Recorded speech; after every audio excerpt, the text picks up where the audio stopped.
नमस्कार दोस्तों, इस वीडियो में आप लोग को दिखाने वाला हूं 25 प्लस ऐसे स्ट्रक्चर जो डेली लाइफ में सबसे ज्यादा यूज होते हैं और सबसे ज्यादा कंफ्यूजिंग होते हैं इंग्लिश में। तो देखिए, आप लोग के सामने सबसे पहले हिंदी सेंटेंसेस है। मैंने उसे थप्पड़ खाते देखा या मैंने उसे थप्पड़ खाते हुए देखा। मैंने उन्हें गिरते हुए देखा। इसी प्रकार से देखिए थर्ड वाला, मुझे कुछ गिरने की आवाज सुनाई दी। और नेक्स्ट है, मैंने उसकी इंसल्ट होते हुए देखा।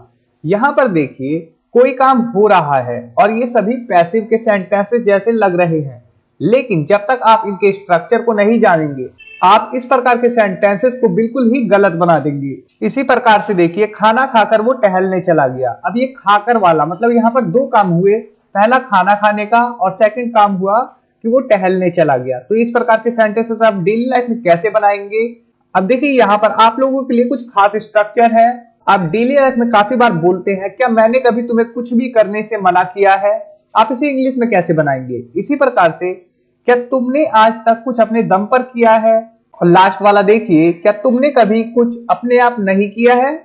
अगर इन सेंटेंसेस की इंग्लिश चाहिए तो देखिए ये है, have I ever forbidden you from doing anything. मतलब कि क्या मैंने कभी तुम्हें कुछ भी करने से मना किया है? स्ट्रक्चर अभी आप लोग को बताऊंगा, आप लोग रफली अभी देख लीजिए।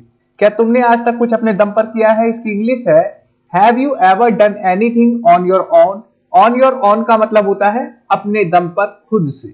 क्या तुमने कभी कुछ अपने आप नहीं किया है? तो आप कहेंगे have you never done anything on your own. तो आइए इस वीडियो को शुरू कर देते हैं। मैं हूं अनिल कुमार और आप लोग देख रहे हैं डेली इंग्लिश फॉर ऑल। देखिए, एवर और नेवर प्लस परफेक्ट स्ट्रक्चर, मतलब ये प्रेजेंट परफेक्ट का स्ट्रक्चर है, जिसमें है उसके बाद सब्जेक्ट, उसके बाद एवर या नेवर का यूज करते हैं, उसके बाद वर्ब की थर्ड फॉर्म। एग्जांपल्स जैसा आपने देखा, have I ever forbidden you, क्या मैंने तुम्हें कभी मना किया है फ्रॉम डूइंग एनीथिंग, कुछ भी करने से? Have you ever done anything, क्या तुमने कुछ किया है? ऑन योर ऑन, अपने आप या अपने दम पर। इसी प्रकार से थर्ड वाला, have you never done anything, क्या तुमने कुछ भी नहीं किया है? ऑन योर ऑन, अपने दम पर। तो जैसा कि आप लोग जानते हैं, एवर का हिंदी मीनिंग होता है जिंदगी में कभी या कभी। नेवर का मतलब होता है जिंदगी में कभी नहीं या कभी नहीं। कॉमन मिस्टेक क्या होती है? अगर आप कहते हैं have you never didn't do anything, तो ये आपका सेंटेंस रॉन्ग हो जाएगा। आपको कहना चाहिए have you never done anything. Verb की थर्ड फॉर्म आएगी, ना कि डिड नॉट का यूज करेंगे हम। Part number 2, own, my, his, her, their और ऑन।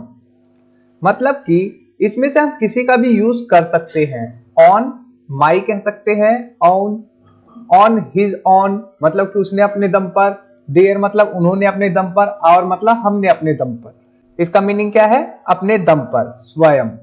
स्ट्रक्चर है आपके सामने, सब्जेक्ट प्लस वर्ब, उसके बाद ऑन, उसके बाद पजेसिव प्रोनाउन, उसके बाद ऑन। एग्जाम्पल देखिए, मैंने स्वयं मतलब खुद खाना बनाना सीखा, मतलब कि मैंने अपने दम पर खाना बनाना सीखा या मैंने खुद खाना बनाना सीखा। I learn to cook on my own. याद रखें, बाय माई ऑन कभी नहीं कहेंगे कि मेरे द्वारा खाना बनाया गया, हम कहेंगे ऑन माई ऑन, मतलब कि मैंने खुद सीखा है, मैंने अपने दम पर सीखा है। पार्ट नंबर 3, हियर या सी प्लस ऑब्जेक्ट, उसके बाद वर्ब की आईएनजी फॉर्म रखेंगे और यहां पर एक्शन होगा जब आपने किसी को कुछ करते हुए देखा या सुना हो। एग्जाम्पल, मैंने उसको आपकी बुराई करते हुए सुना। I heard him criticising you, मैंने आपको उसकी बुराई करते हुए सुना। किसी भी ऑब्जेक्ट के बाद जब हम वर्ब की आईएनजी फॉर्म रखते हैं तो ये हुए वाला सेंस देता है। मैंने उसे आपके साथ बातें करते हुए सुना। I heard him talking to you. फिर से ऑब्जेक्ट के बाद हमने वर्ब की आईएनजी फॉर्म का यूज किया, मतलब बातें करते हुए। मैंने उन्हें जोर जोर से बहस करते देखा। I saw them arguing loudly. मैंने बिल्ली को चूहे का पीछा करते देखा। I saw the cat chasing the mouse. तो यहां पर ये जो वर्ब की आईएनजी फॉर्म आपको दिख रही है, ये चल रही है क्रियाएं। ओके, मैंने कुछ देखा था, अब वो क्रिया क्या हो रही थी? उस समय चल रही थी। जैसे I saw the cat chasing the mouse, मैंने बिल्ली को पीछा करते हुए देखा था, कि बिल्ली चूहे का पीछा कर रही थी। पार्ट नंबर 4 है, here plus noun plus verb की आईएनजी फॉर्म। यहाँ कोई पर्सन नहीं है, जैसे कि जब कोई आवाज या चीज हो, इंसान नहीं। मुझे कुछ गिरने की आवाज सुनाई दी तो हम कहते हैं I heard the sound of something falling. Part number 5, सी या हियर, उसके बाद ऑब्जेक्ट, उसके बाद बीइंग, उसके बाद वर्ब की थर्ड फॉर्म। और ये पैसिव स्ट्रक्चर होता है जब काम व्यक्ति पर हो रहा हो, मतलब वो खुद कुछ ना कर रहा हो, उसी के ऊपर काम हो रहा हो। जैसे कि अगर आपको कोई डांटता है तो आप कुछ नहीं करते, लेकिन आपके ऊपर काम होता है, तो उसी प्रकार से बीइंग ये काम करता है इंग्लिश में। जैसे मैंने उसे डांटे जाते हुए देखा, आई सॉ हिम, उसके बाद बीइंग स्कॉल्डेड, वर्ब की थर्ड फॉर्म। मैंने क्या देखा? उसे, उसको डांट पड़ रही थी, कोई उसे डांट रहा था। अगर हम इसे पूरा सेंटेंस बनाए, जैसे मैंने उसे उसके पापा द्वारा डांटे जाते हुए देखा, तो हम कहते हैं I saw him being scolded by his father. तो आप लोग को समझ में आया ना? लेकिन जब हम ये हटा देते हैं तो काफी स्टूडेंट्स कंफ्यूज हो जाते हैं ये किस प्रकार का स्ट्रक्चर है। तो जहां पर भी बीइंग आ जाएगा किसी ऑब्जेक्ट के बाद, तो उस ऑब्जेक्ट पर ही वो काम हो रहा होगा। जैसे आई सॉ हिम, मैंने उसे देखा, इसे मैंने देखा कैसे? डांटे जाते हुए, कोई उसे डांट रहा था।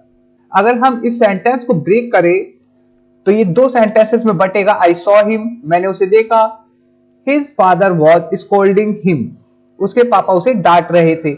जब हम इन दोनों को कंबाइन कर देते हैं, जोड़ देते हैं, तो कुछ इस प्रकार से ये बनता है, जैसा कि अभी मैंने आपको दिखाया था, बाय हिज फादर। इस प्रकार से बन जाता है। हम बीइंग का यूज कर लेते हैं दोनों सेंटेंसेस को जोड़ने के लिए, और यहां पर वर्ब की थर्ड फॉर्म।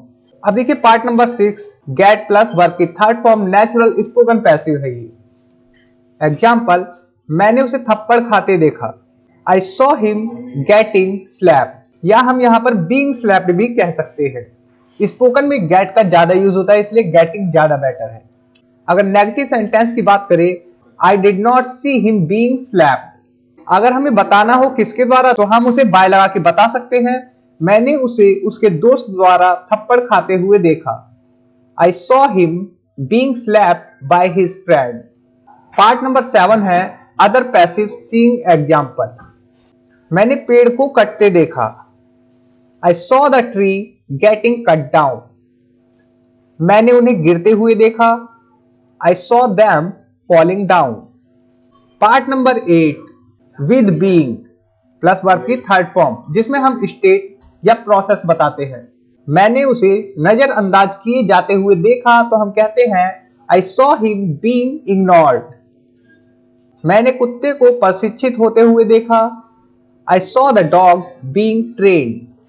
ये वाला सेंटेंस खुद से बनाने की कोशिश करें, मैंने उसकी इंसल्ट होते हुए देखा। देखिए, I saw him being insulted. Part number 9, participle clause. Being या हैविंग का यूज करते हैं हम, बीइंग प्लस वर्ब की थर्ड फॉर्म। जैसे हार जाने पर वो रोने लगा, तो being defeated he started crying, हार जाने पर वो रोने लगा। अगर इन सेंटेंसेस को ब्रेक करें तो ये दो पार्ट में बटेगा। जैसे ही वॉज डिफीटेड, वो हार गया था, ही स्टार्टेड क्राइंग, वो रोने लगा। जब हम इन दोनों को जोड़ते हैं तो कुछ इस प्रकार से बोलेंगे, बीइंग डिफीटेड, हार जाने पर, ही स्टार्टेड क्राइंग, वो रोने लगा। Part number 10, having plus verb की थर्ड फॉर्म या हैविंग हैड। पहले काम पूरा, फिर दूसरा काम।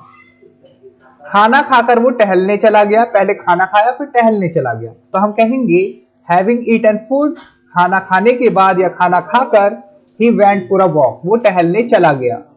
इसी प्रकार से खाना खाकर वो टहलने चला गया, हम ये भी कह सकते हैं having had food, he went for a walk. ये हैड ईटन की तरह काम कर रहा है। जैसा कि आप लोग को पता है, खाने पीने की चीजों के लिए हम हैव का यूज करते हैं, उसी प्रकार से हम हैव की थर्ड फॉर्म हैड का यूज कर रहे हैं, क्योंकि हैविंग के साथ हम हैड का यूज करते हैं कुछ करने के बाद, कोई और काम करना, दूसरा काम करना।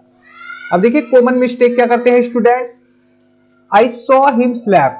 अगर आपने इस प्रकार से बोल दिया तो ये सेंटेंस बिल्कुल ही इनकरेक्ट हो जाएगा। आपको बोलना चाहिए I saw him being slap. Being क्यों आया? क्योंकि इस बंदे के ऊपर ही काम हो रहा है, इसलिए हम बीइंग जरूर लगाएंगे, जो भी ऑब्जेक्ट है उसके बाद। इसी प्रकार से I learn cooking by my on. बताइए क्यों गलत है? कभी भी बाय माई ऑन नहीं होगा, हमेशा होगा आई लर्न कुकिंग, उसके बाद ऑन माई ऑन, अपने दम पर या खुद। अगर हम कहते हैं हैविंग एट फूड तो ये सेंटेंस रॉन्ग है, कभी भी सेकंड फॉर्म नहीं आएगी, हमेशा वर्ब की थर्ड फॉर्म आएगी हैविंग के बाद, कुछ करने के बाद। जैसे हैविंग ईटन फूड, खाना खाने के बाद या खाना खाकर। अब आप लोगों के लिए प्रैक्टिस है, मैंने उसे अनदेखा होते हुए देखा। क्या तुमने कभी कुछ खुद से किया है? हार जाने पर वो चुप हो गया, मैंने उसे फोन पर बात करते हुए सुना। ये सभी आपको कमेंट बॉक्स में लिखने हैं सेंटेंसेस, अगर ये वीडियो आप लोग को समझ में आई तो। अगर आपको ऐसे real spoken structures step by step चाहिए तो इंग्लिश बोलना आसान है, मेरी ई बुक पीडीएफ्स को आप डिस्क्रिप्शन में जाकर बाय कर सकते हैं, जिसमें डेली यूज सेंटेंसेस, प्रैक्टिस और आंसर की भी दी गई है।